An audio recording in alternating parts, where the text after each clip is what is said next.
nílẹ̀ àjọ ọjọ́ ìbéèyàn pàtàkì láwùjọ o Adérónkẹ́ ọmọ Adékọ̀gbà gbogbo ọjọ́ kejì oṣù kejìlá ọjọ́ tàbí o I mean every 2nd of February it's your birthday. Happy birthday to you. Lẹ́wọ̀ aláyèrè Adérónkẹ́ ọmọ ọlọ́jọ́ ìbí òní ó wọ bẹ̀dọ̀ ló fi kọ́dún rẹ lónìí òkú adíjàṣìgbẹ̀yìn fún ọ lókè ìpẹ̀ lọ́gbọ́n mi. Ẹ̀gbọ́n rẹ ló ké sí mi lónìí o Ọláyínká Adékọ̀gbà ó pẹ̀jẹ̀ òun ìfẹ́ òun àbúrò òdìrẹ́dún sí lónìí ó wá pé mo kí ọgbólógún ẹrú òun ó sì lè mọ kí ọgbó ní òfà ògùn. Adérónkẹ́ ò ní bí agboolé Òjùgbólúdú Ìkẹrẹ́ Èkìtì làbà tó bí ọlọ́run.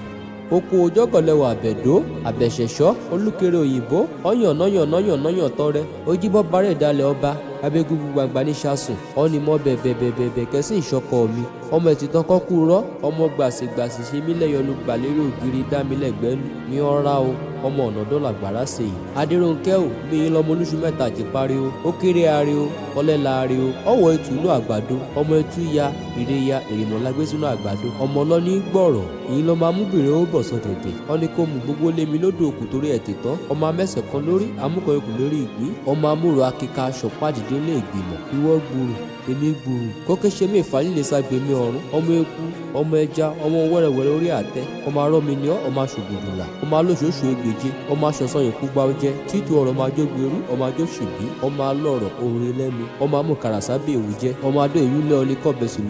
kọ́bọ̀ sùlùmọ́ọ̀nù akoto agírárá adóníṣòlè ìṣogi kan jí nígbé ọmọ òróró òtù ọmọ òróró òjọ ọmọ abẹ́nimọ̀ támọ̀ ráwọn ènìyàn kan nù kẹráhùn dà kóró ládò èwì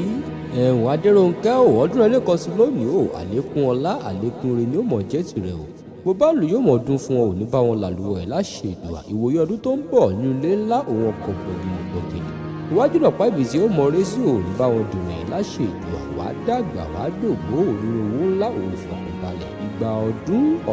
kan nìkan ni.